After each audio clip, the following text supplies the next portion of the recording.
Hello, welcome to another tutorial on the Forensic Post. Today, our lesson is on contactless fingerprint visualization or development techniques. Together, we will explore the contactless world of fingerprint enhancement technology. Stay tuned if you want to learn more about this cutting-edge technology. Be ready to be captivated, inspired, and thrilled, as well as educated. Without much further ado, let's get started.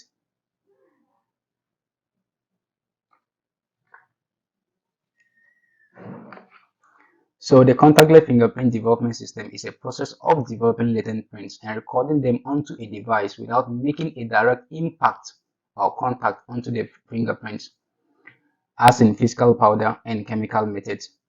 So this method is a robust new trend in obtaining enhanced fingerprints while maintaining the prints while maintaining the prints as it is a non-destructive process. And thus other forms of analysis may be able to carry out on the prints like DNA profiling. So basically with this technique is non-destructive because we don't have any form of contact with the fingerprint as in chemical methods or fingerprint powder methods. So the print is still intact and other forms of analysis like DNA profiling can be done on the fingerprint. An example of this tool or device is the ForenScope contactless fingerprint system. There are other brands or let's say companies that deal with this technique like Foster and Freeman. But today, most of the pictures or images we'll be showing will be from the ForenScope contactless fingerprint system. So just to add up, this is an optical method of fingerprint visualization like other forms of optical method. As you all know, we have three forms of fingerprint visualization. We have the optical method, we have the chemical method, and the powder or physical method. So this form of technique is under the category of optical method of fingerprints or latent print visualization. So here is just an example before we move deeper into other stuff. This is just a clear example. As you can see, this is how the system is going to be set up. And if you look clearly in the image here, we have a hard drive which is being visualized, and then the fingerprints are being displayed just by the light source falling on it onto our display screen over here.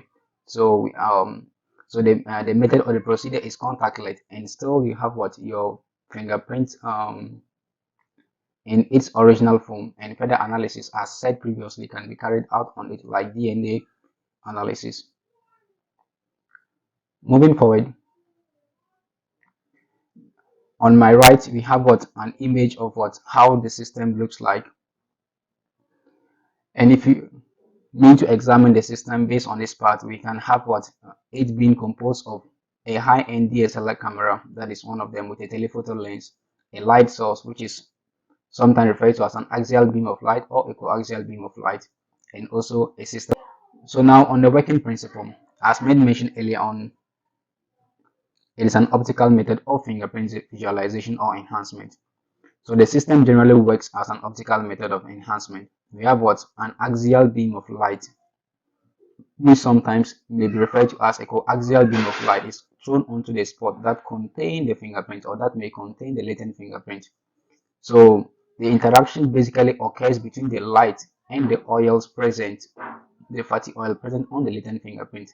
So the beam of light creates a reflection that allows you to see the oil present in the fingerprint. After that, a high contrast image of fingerprint is formed and recorded on a high-end resolution camera. That is the basic working principle. You have the source of light coming out from the system and then interacting with the oil present on the latent fingerprint. And one thing we should also know is that the light sources also consist of different forms. They are usually in 4 different forms. We can have a white light, a blue light, a green light, and a red light. Okay, now considering that the system has different light sources and a wide range of filters or wavelengths, it allows or gives the user that flexibility to fine-tune till the best quality image of fingerprint is being produced and then can be further recorded and used for further analysis.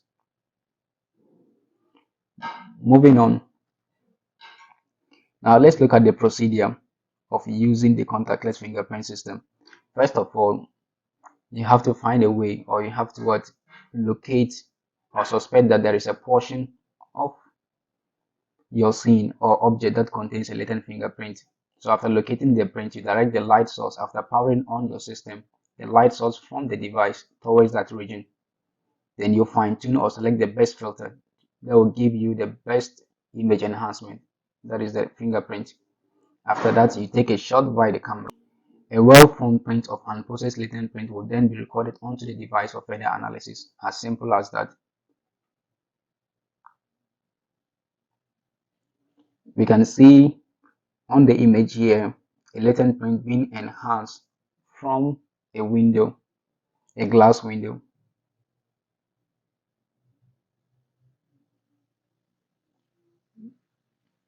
Moving on to the next slide. So, what are the advantages of this contactless system? Now, let us look at the advantages of this system.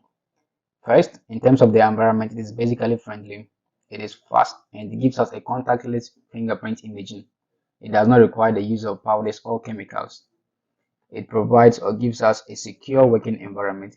In terms of evidence quality, there is no chance of contaminating or destroying any form of DNA, since we do not kind of have a direct contact with the fingerprint or the latent fingerprint.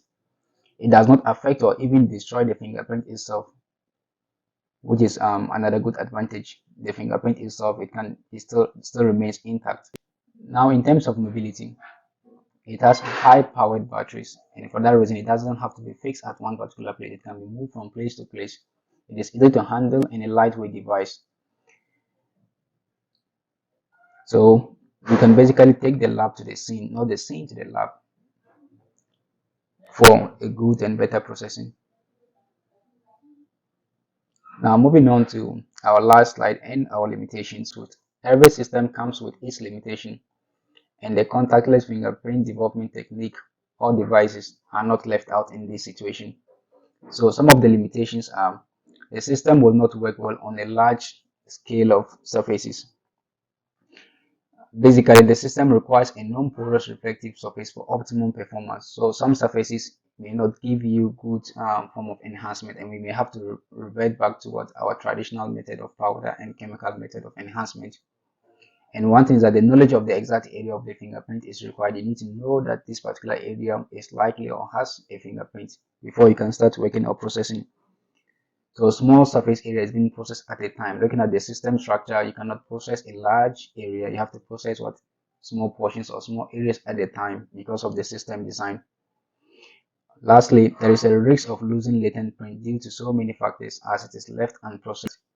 We only have a virtual enhanced copy of the latent print onto the device, but the actual latent fingerprint still remains at its source. Let's say, for example, a wall. So let's say maybe someone else might not know and may kind of smear over it or anything. There's some wild imaginations, but they are still possible. So basically, these are some limitations of the contactless, or sometimes referred to as the touchless fingerprint visualization or development technique. We will end our lesson here. See you in our next lesson or in subsequent lesson. Please do not forget to subscribe to support this channel. Subscription is free. Your subscriptions, likes, and shares will enable us to produce more content and even better content like this in future. So please subscribe, like, and share. See you in our next video. Bye. Thank you for watching.